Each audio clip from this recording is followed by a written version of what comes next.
बचपन में हम सबने बैन 10 देखा है, लेकिन क्या तुमको पता है कि बैन ने अपनी वॉच खुद को दी थी? चलो बताता हूं कैसे। ओरिजिनल बैन 10 के फर्स्ट एपिसोड में तुम देखते हो एक एलियन पॉड जिसमें ओमनिट्रिक्स होती है, वो डायरेक्टली बैन के पास क्रैश करता है। बैन क्यूरियोसिटी में जाता है और ओमनिट्रिक्स उसकी रिस्ट पे चिपक जाती है। Simple story, right? लेकिन असली कहानी यहीं खत्म नहीं होती। ओमनिवर्स के episodes and then there were none में असली ट्विस्ट दिखाया गया है। वहां एक ऑल्टरनेट टाइमलाइन का बैन इंट्रोड्यूस होता है जिसे कहते हैं नो वॉच बैन।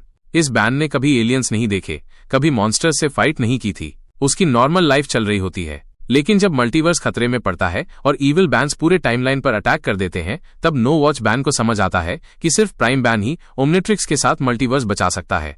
और यही होता है वो ट्विस्ट। ओमनिट्रिक्स का पॉड जो नॉर्मल डायरेक्शन में जा रहा था, उसको रीरूट नो वॉच बैन करता है। कैनन बोल्ट बनकर वो पॉड का डायरेक्शन चेंज करता है ताकि ओमनिट्रिक्स डायरेक्टली प्राइम बैन तक पहुंच सके।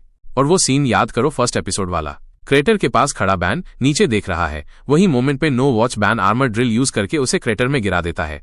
ओमनिट्रिक्स फाइनली प्राइम बैन के हाथ लगती है। मतलब सच ये है कि बैन ने ही अपनी वॉच खुद को दी थी। तो दोस्तों, ये थी असली कहानी कि ओमनिट्रिक्स कैसे प्राइम बैन तक पहुंची। एक ऑल्टरनेट बैन ने ही अपने मल्टीवर्स वर्जन को हीरो बनाया।